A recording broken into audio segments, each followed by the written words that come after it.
¿Podrías reconocer a la jefa de policía si estuviera disfrazada frente a ti? Lo que ocurrió dentro de esa comisaría parecía solo otro caso de falta de respeto, hasta que una simple botella de agua reveló una verdad que sacudió todo el sistema. Quédate conmigo hasta el final, porque esta historia te mostrará que, a veces, es necesario guardar silencio para después hacer que el mundo entero escuche.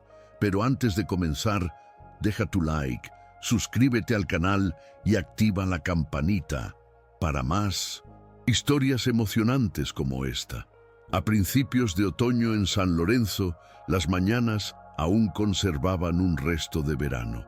Ese tipo de calor bochornoso que parece quedarse pegado a la piel y a las viejas estructuras de los edificios públicos.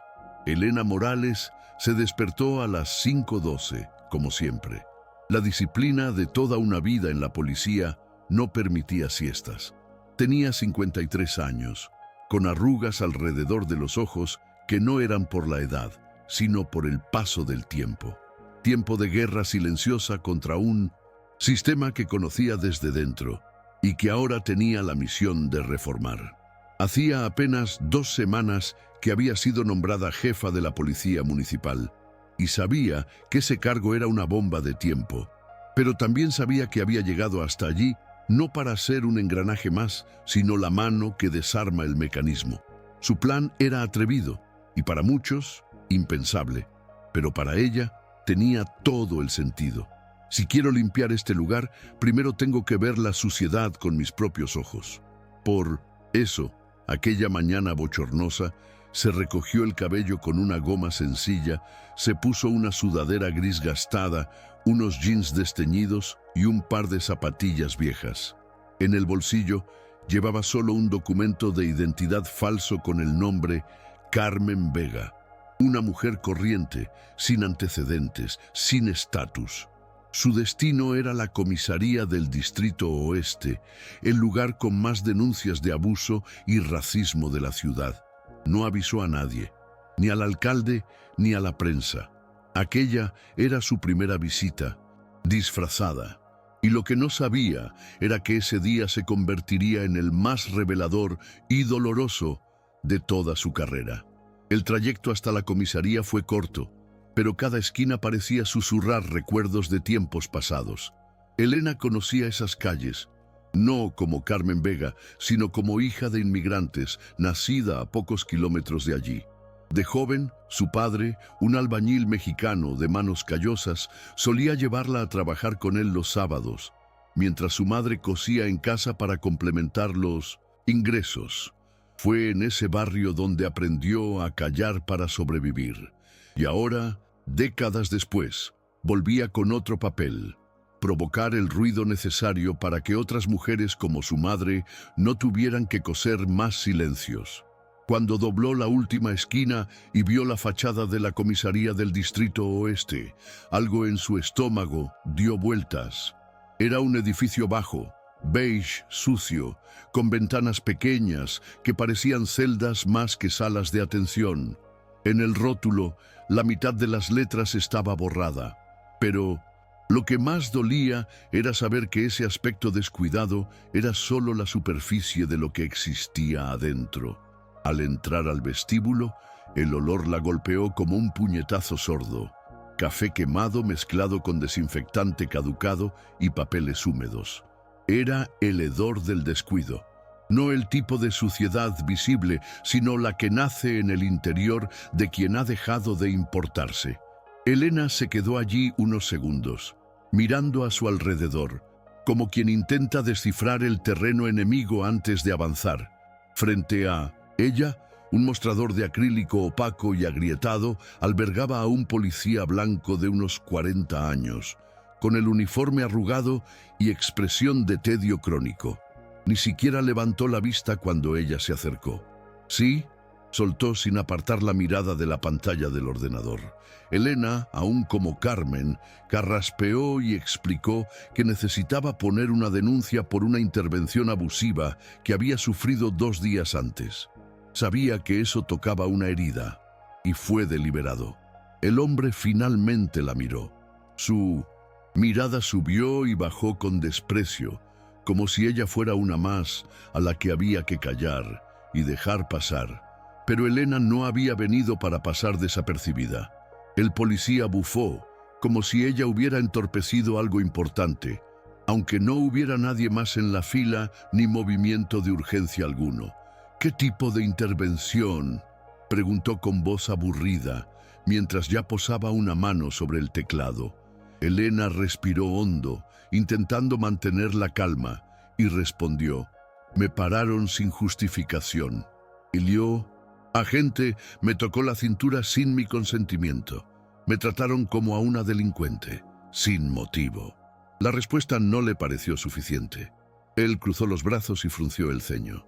«¿Y estás segura de que no diste motivo?», soltó, como un bofetón seco. Elena no reaccionó de inmediato. Quería observar. Quería ver hasta dónde llegaría. Lo que se reveló, sin embargo, fue un comportamiento tan automático como perverso. Le importaba más descalificar la denuncia que escucharla. El guión de la impunidad estaba grabado en él. Sin ocultar su impaciencia, señaló un banco en un rincón del vestíbulo y le ordenó que esperara. «Alguien te llamará cuando pueda». Eran las 9:15 de la mañana y el lugar estaba prácticamente vacío. Aún así, ella se sentó y esperó. Más de 20 minutos. El tiempo pasaba lento, como si cada minuto fuera una provocación calculada. Durante ese tiempo entraron 2 hombres más, ambos blancos. Fueron atendidos casi al instante y salieron con carpetas bajo el brazo y palmadas en la espalda. Elena lo observaba todo. Lo que más dolía no era el ser ignorada, era saber que eso le pasaba cada día a otras personas que no tenían el privilegio de revelar quiénes eran realmente. A su alrededor, las paredes ostentaban carteles desgastados que proclamaban igualdad y servicio a la comunidad. Pero bastaban unos minutos allí para sentir que nada de eso era verdad. La diferencia entre el discurso y la práctica era abismal y empapada de cinismo. Cuando finalmente la llamaron, ni siquiera hubo un «buenos días». El agente que apareció era más joven, llevaba gafas de sol dentro de la comisaría y mascaba chicle con la boca abierta. «¿Es la de la denuncia por la intervención?», preguntó en voz alta, delante de todos. Elena se puso de pie en silencio y lo siguió por un pasillo estrecho con paredes manchadas de humedad. La sala a la que la condujo estaba oscura, con sillas de metal desconchadas y una mesa abarrotada de informes abandonados. No había ordenador ni sistema digital. Todo parecía detenido en el tiempo, no por falta de recursos, sino por falta de voluntad.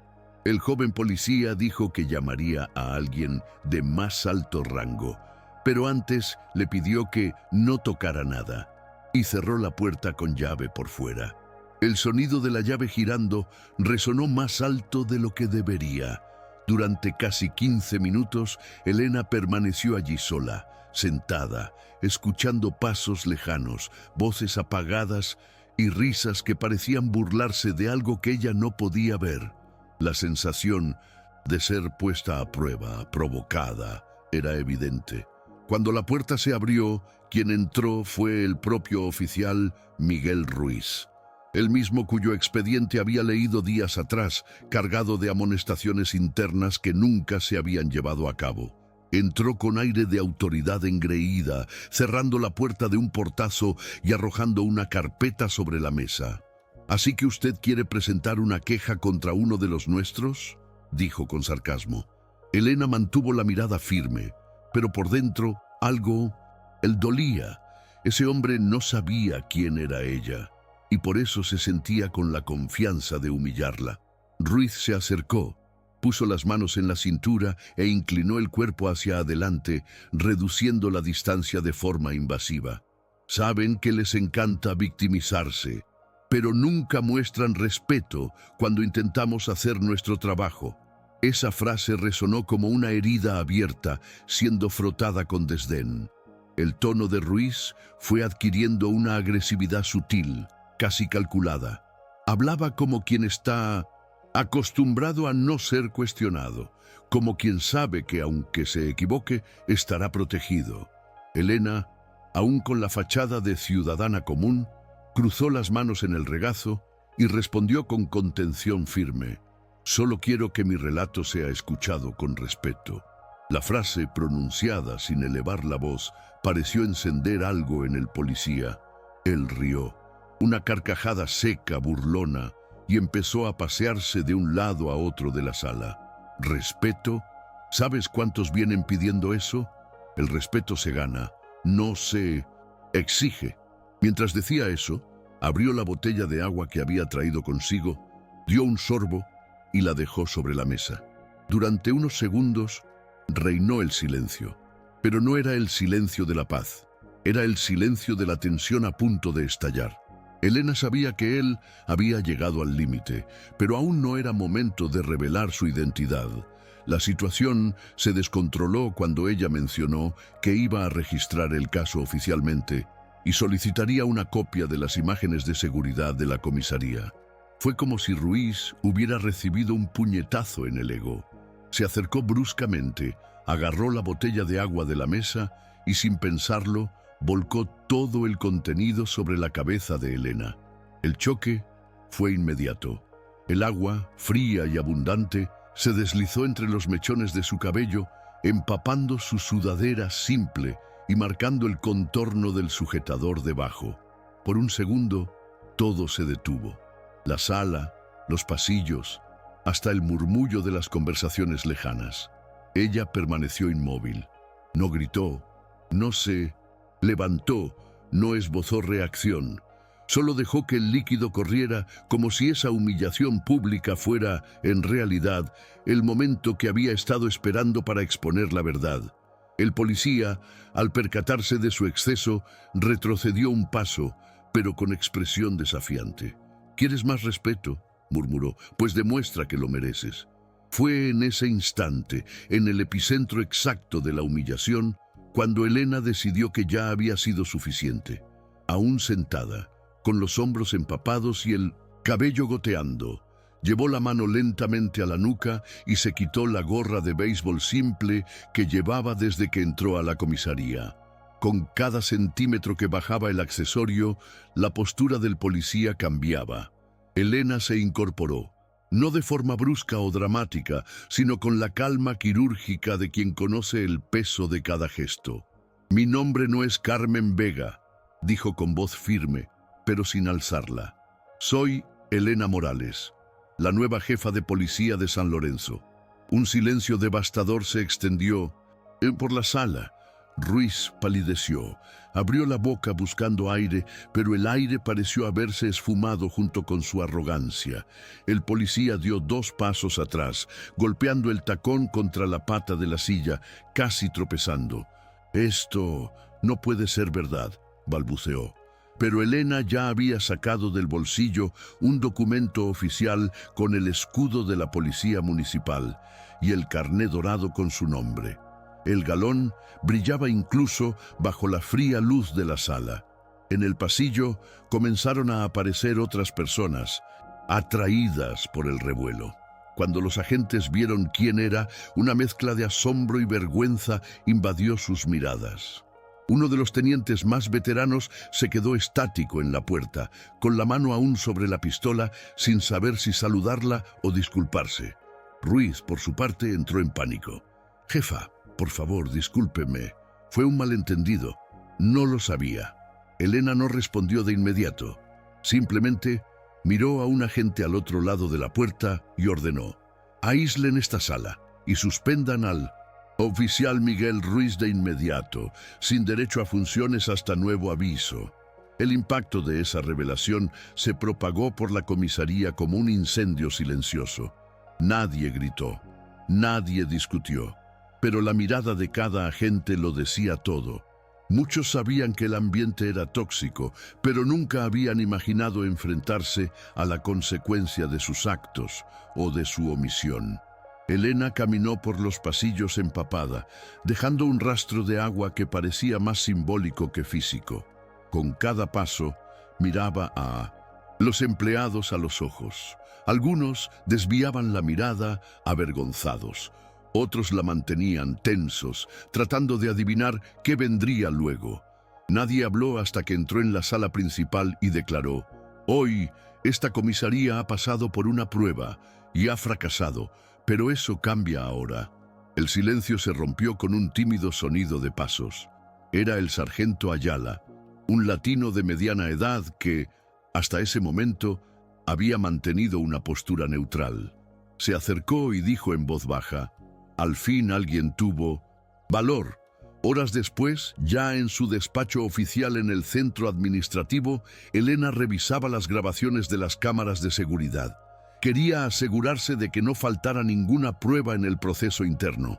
Las imágenes eran difíciles de ver, incluso para ella.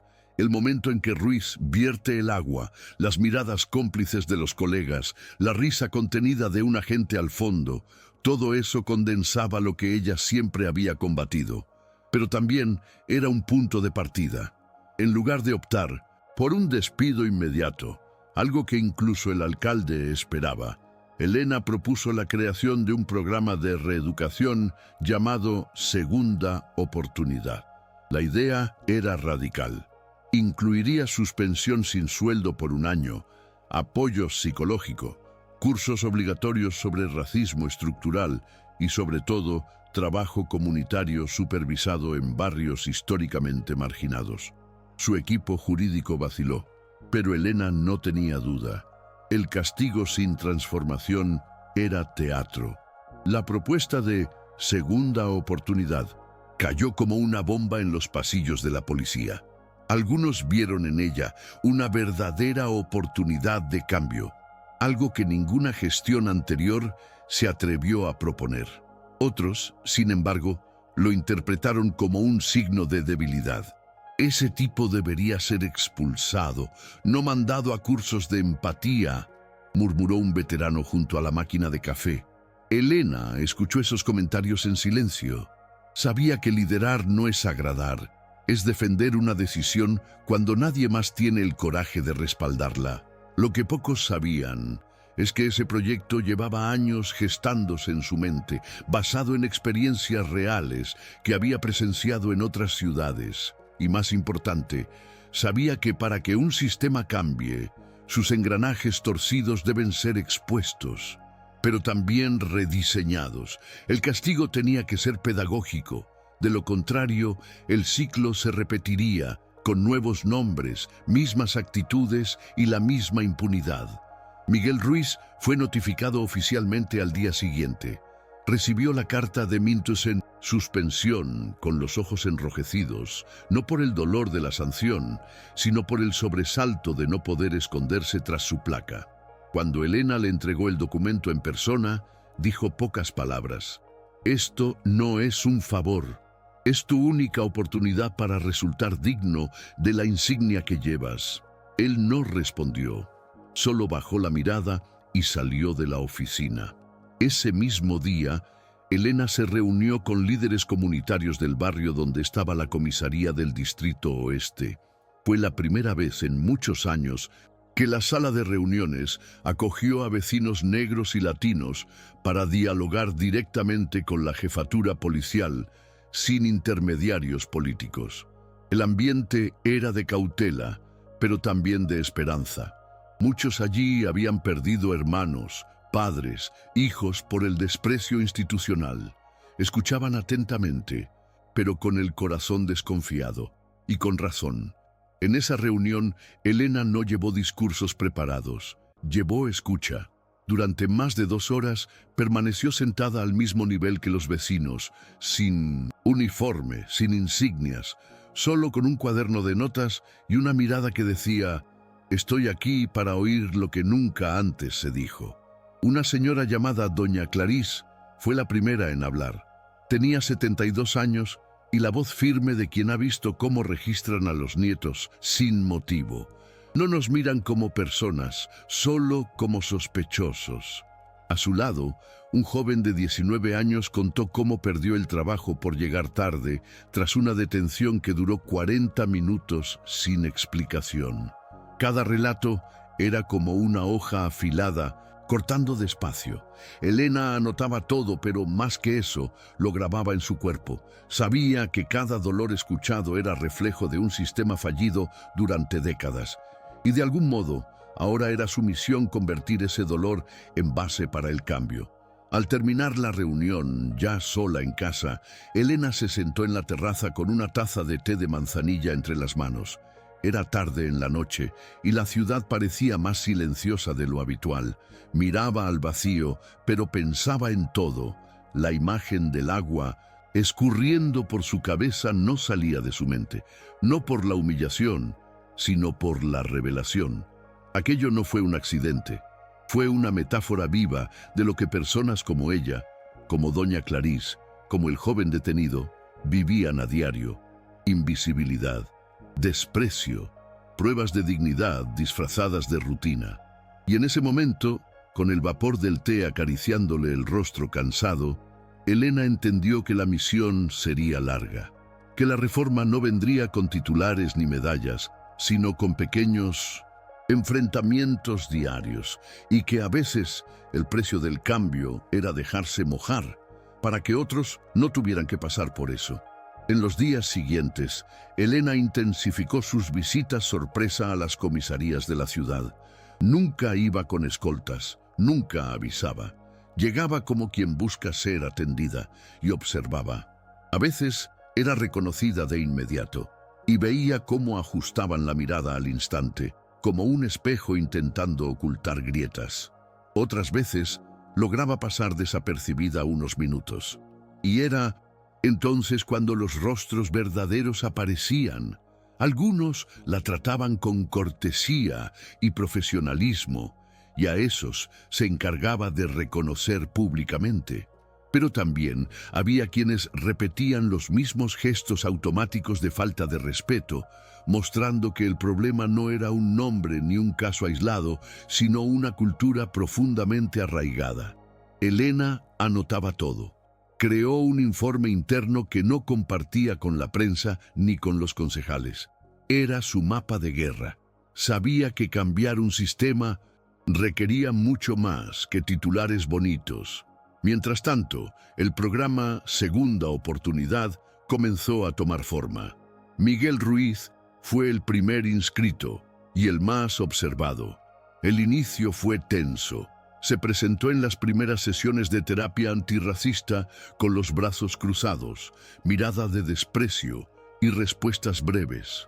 Pero conforme avanzaban los encuentros, algo empezó a ceder. En una de las sesiones, tras escuchar el relato de un vecino negro que perdió a su hijo en una detención violenta, Ruiz rompió a llorar. No pidió disculpas, no trató de justificarse, simplemente lloró. Y ese llanto, para Elena, fue más trascendente que cualquier destitución. No significaba redención, pero indicaba una grieta, y era en la grieta donde entraba la luz. La jefa de policía no romantizaba ese momento. Sabía que el cambio real exige tiempo, vigilancia y persistencia, pero también sabía que el primer paso es siempre el más difícil, y él ya lo había dado. La repercusión pública del caso no tardó en llegar. Aunque Elena no divulgó las imágenes del incidente, alguien filtró el video del agua sobre su cabeza. En cuestión de horas, el clip circulaba en blogs locales, luego en redes sociales y pronto en los informativos nacionales. La jefa de policía que sufrió en carne propia, decían los titulares. La población se dividió. Muchos veían en Elena a una heroína silenciosa. Otros cuestionaban si no sería un montaje o exageración. Pero para quienes vivían al margen del sistema, no cabía duda. La escena simbolizaba una humillación cotidiana que rara vez se filmaba y casi nunca se enfrentaba con tanta dignidad. Elena no comentó la filtración, tampoco se presentó como víctima, siguió trabajando. Prefería que los hechos hablaran por ella, y así lo hicieron.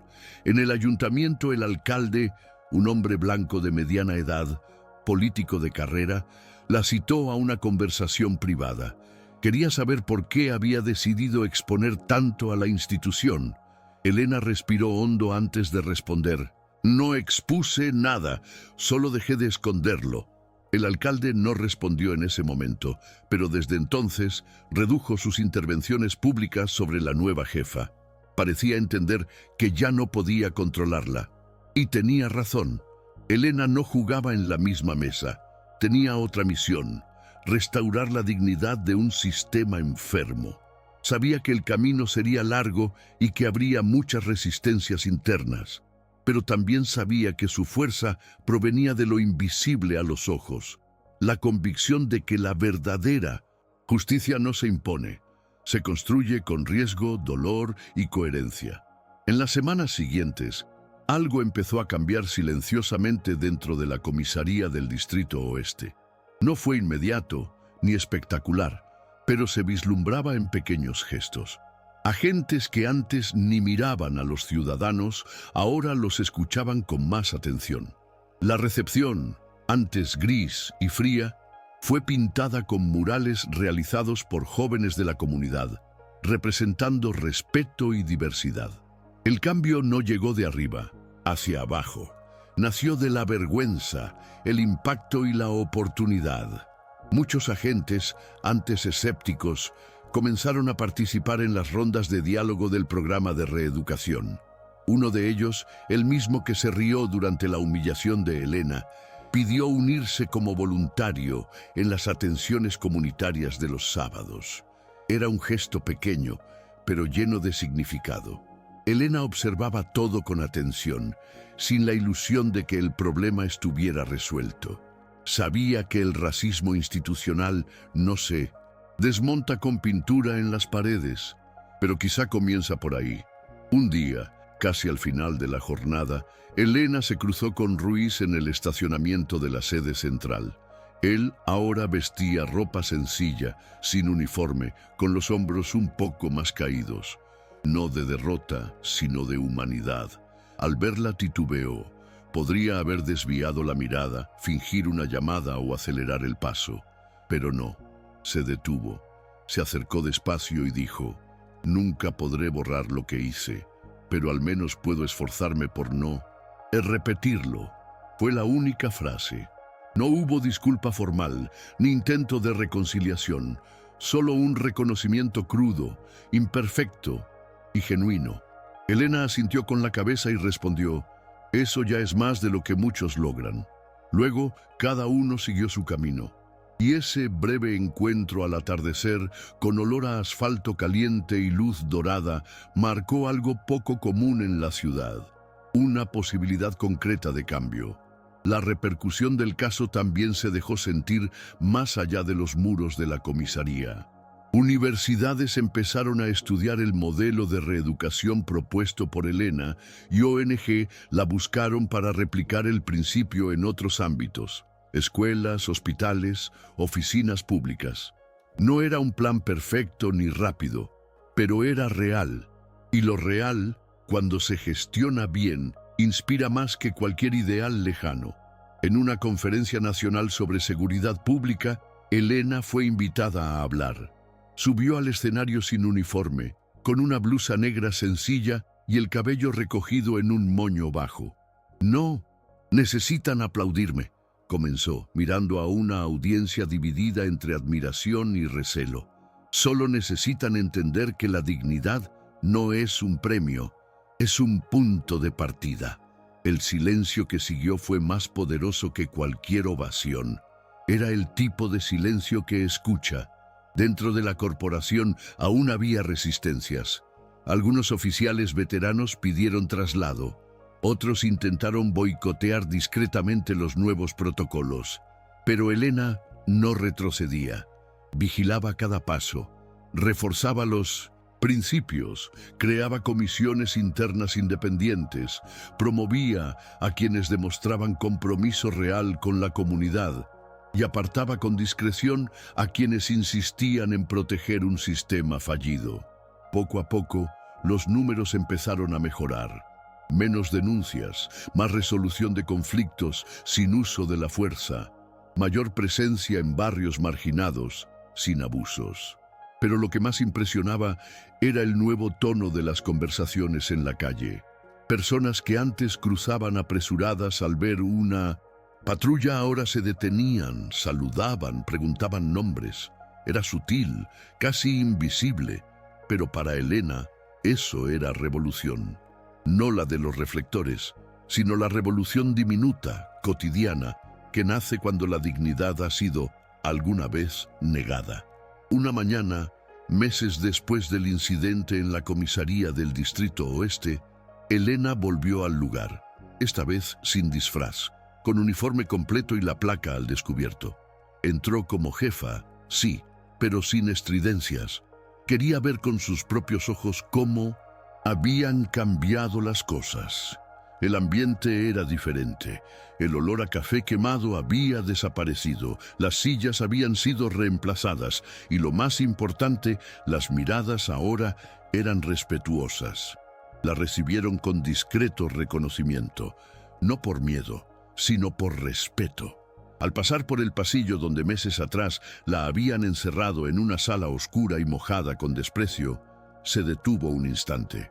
Observó el espacio reformado, ahora destinado a atención a víctimas de abuso. Había un cartel en la que dice: «Pared, aquí, todos tienen voz». Ella sonrió para sí. Eso no borraba lo ocurrido, pero demostraba que el dolor no había sido en vano. Al final de ese día, Elena se sentó sola en un banco de madera en el jardín trasero de la sede central. Allí solía reflexionar. Los árboles se mecían suavemente y el sonido de las hojas creaba una música que solo quienes han enfrentado el caos valoran. Sacó su viejo cuaderno en el que llevaba anotando todo desde el primer día de mando y escribió: «Hoy, por primera vez, sentí que el uniforme que llevo volvió a tener sentido». Cerró el cuaderno con un suspiro largo. Sabía que el trabajo aún estaba lejos de terminar, que el racismo no había sido derrotado, que surgirían nuevos abusos, pero también sabía que, al permitirse sentir el dolor, disfrazarse, mojarse, había limpiado algo mucho mayor que un uniforme. Había iniciado una limpieza que solo comienza cuando alguien tiene el coraje de ensuciarse las manos con la verdad. Pocos sabían, pero esa noche, después de todo, Elena fue a visitar a su madre, que aún vivía en la misma casa sencilla donde ella creció. Se sentaron a la mesa de la cocina como tantas veces y compartieron una infusión de hierba luisa.